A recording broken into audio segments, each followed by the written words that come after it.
Is என்ற வார்த்தை நீங்கள் அடிக்கடி யூஸ் பண்ணிருக்கீங்க, இனிமேலும் அடிக்கடி யூஸ் பண்ண போகிறீங்க. நிறைய இடங்களில் இந்த வார்த்தையை பயன்படுத்தலாம். எங்கெங்கே பயன்படுத்தணும்னு தெரிஞ்சுக்கிட்டிங்கன்னா நீங்கள் பேசுகிறப்போ திணறாமல் பேசுவீங்க. இந்த வீடியோவில் இஸ்ஸோட 15 யூசஸ் பார்க்கலாம், எடுத்துக்காட்டுகளோட பார்க்கலாம். நான் காரைக்குடி பாலகுமார். உங்களை சூப்பராக இங்கிலீஷ் பேச வைக்கிறது என் பொறுப்பு. நம்ம சேனல் வீடியோஸ் பார்க்குறது மட்டும்தான் உங்கள் பொறுப்பு. இந்த 15 யூசஸில் 15வது யூஸ் நீங்கள் இது வரைக்கும் கேட்டிருக்கவே மாட்டீங்க, ஆனால் அது ரொம்ப ரொம்ப important use. One of the most important uses of is. அதை கண்டிப்பாக தெரிஞ்சுக்கோங்க. Number 1, to indicate date, time, இல்லைனா டே. இது இந்த தேதி, இந்த நாள், இந்த டைம் அப்படின்னு சொல்கிறதுக்கு. எக்ஸாம்பிளுக்கு இட்ஸ் 3 o'clock, அதாவது இப்போது 3 o'clock ஆகுது. To indicate time, it's 3 o'clock. It's Sunday, இது இந்த நாள்னு சொல்கிறதுக்கு இட்ஸ் சண்டே. இல்லை ஒரு டேட் சொல்கிறதுக்கு it is 3rd of March today, இன்றைக்கி 3rd of March. இந்த மாதிரி ஒரு டேட்டோ இல்லை ஒரு டேயோ இல்லை டைமோ இண்டிகேட் பண்ணுறதுக்கு நீங்கள் இஸ் யூஸ் பண்ணலாம். இட் இஸ்னு ஆரம்பிங்க. It is something, it is a date, it is a day, and it is time. Number 2, to indicate price. ஒரு பொருள் இவ்வளோ ப்ரைஸ் அப்படின்னு இண்டிகேட் பண்ணுறதுக்கு நீங்கள் இஸ் யூஸ் பண்ணலாம். For example, it is ₹500.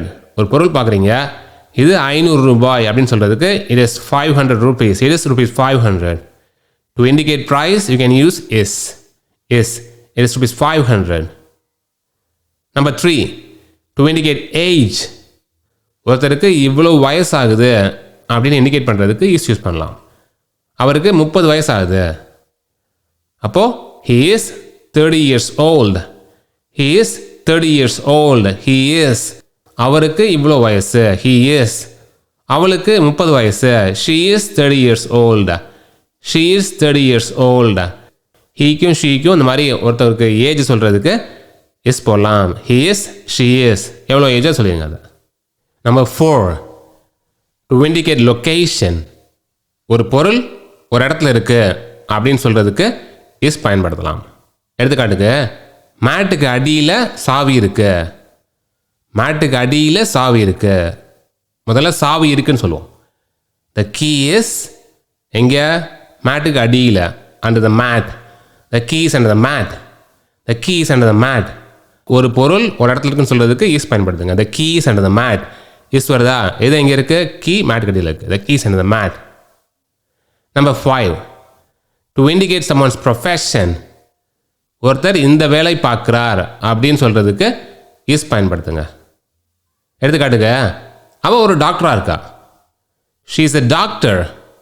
She is a doctor. அவன் ஒரு movie director. He is a movie director. he is a movie director. Number 6, to introduce someone. யாரையாவது இன்ட்ரடியூஸ் பண்ணுறதுக்கு நீங்கள் இஸ் பயன்படுத்தலாம். எடுத்துக்காட்டுக்கு, இவன் என்னுடைய wife. she is my wife. she is my wife. இல்லைனா this is my wife. this is my wife. இந்த மாதிரி this isன்னு போட்டு ஸ்டார்ட் பண்ணி ஒருத்தரை இன்ட்ரடியூஸ் பண்ணுவீங்க. ஒரு பொருளை காமிச்சு இது this is my car. this is my car. இந்த மாதிரி இடங்கள்ல இஸ் போடலாம். To introduce something or to introduce someone. Number 7, to indicate existence. இந்த உலகத்தில் ஒன்று இருக்குது, இந்த இடத்துல ஒன்று இருக்குது அப்படின்னு சொல்கிறதுக்கு இஸ் பயன்படுத்தலாம். ஒரு பிரச்சனை இருக்குப்பா அப்படின்னு சொல்கிறீங்க ஒருத்தட்ட. ஒரு பிரச்சனை இருக்குது, அப்போது there is a problem. there is a problem. பிரச்சனை இருக்குது இந்த இடத்துல. there is a problem. இந்த வீட்டில் பேய் இருக்கு. there is a ghost in this house. There's a ghost in this house. இந்த வீட்டில் பேய் இருக்கு. There's a ghost in this house. Is போடுறோமா? There is a problem. There is a ghost in this house. Number 8, to describe a thing. ஒரு பொருளோ இல்லை ஒரு ஆளோ இப்படிப்பட்டவர், இப்படிப்பட்ட பொருள் அப்படின்னு டிஸ்கிரைப் பண்ணுறதுக்கு இஸ் பயன்படுத்துங்க. எடுத்துக்காட்டுக்கு, ஒரு காரை பார்க்குறீங்க, பார்த்து சொல்கிறீங்க இது நல்லா செவப்பாக ஷைனியாக இருக்குது. The car is red and shiny. அந்த கார் எப்படி இருக்கு? செவப்பாக ஷைனியாக இருக்கு. The car is red and shiny. ஒரு பொருளை டிஸ்கிரைப் பண்ணுறதுக்கு இஸ். த கார் இஸ் போட்டு adjective போடணும். அது எப்படிப்பட்டது? Red and shiny. The car is red and shiny. Number 9, passive வாய்ஸில். ஃபார் எக்ஸாம்பிள், இந்த புத்தகம் பல பேரால் படிக்கப்பட்டது. படிக்கப்பட்டது. பல பேர் இந்த புக்கை படிக்கிறாங்கன்னா தட்ஸ் ஆக்டிவ் வாய்ஸ்.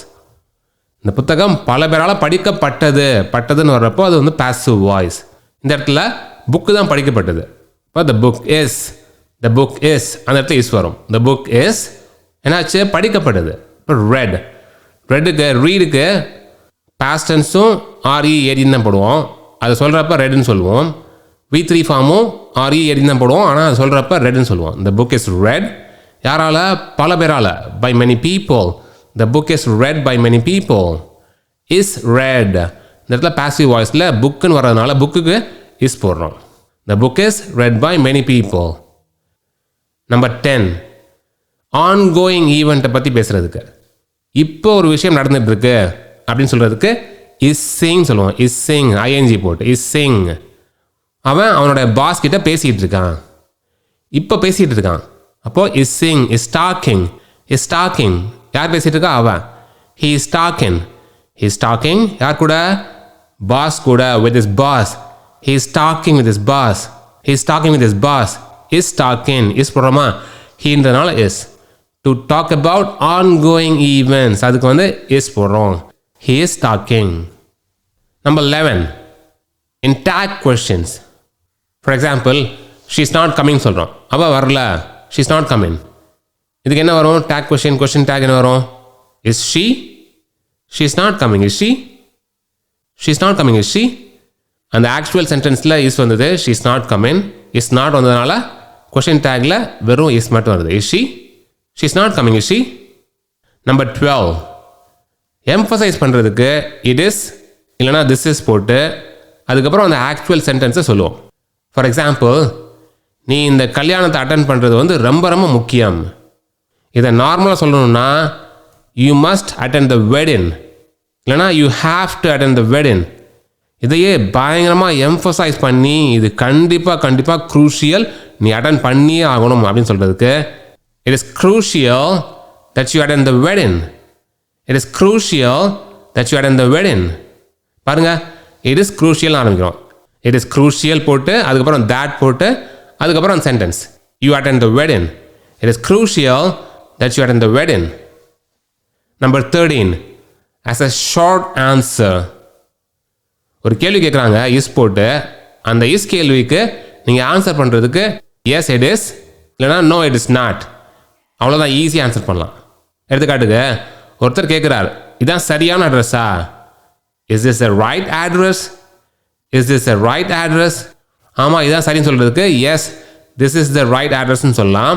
ஏன்னா அது ஷார்ட்டாக எஸ் இட் இஸ் ஈஸியாக சொல்லிடலாம்.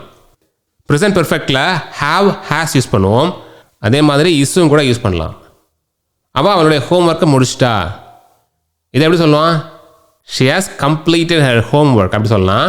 இல்லைனா she is done with her homework. She is done. Is plus V3 is ton.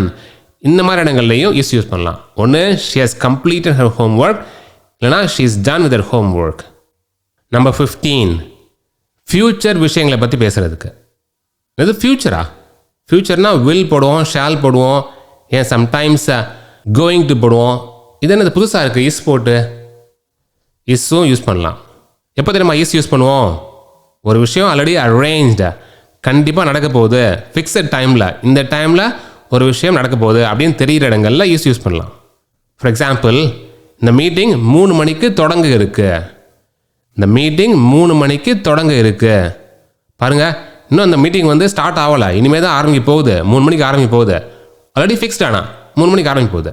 The meeting will begin at 3 PM சொல்லலாம், ஃபியூச்சரில் நடக்க போகுது. இல்லைனா the meeting is going to begin at 3 PM சொல்லலாம். இல்லைனா இஸ் போட்டு the meeting is to begin at 3 PM.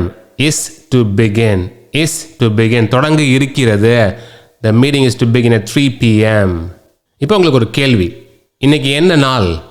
நீங்கள் இந்த வீடியோ பார்த்துட்ருக்கீங்க, வீடியோ பார்த்துட்ருக்க அன்னைக்கு இன்றைக்கி என்ன நாள்? அதை இஸ் போட்டு சொல்லுங்கள் பார்க்கலாம் கமெண்ட்டில்.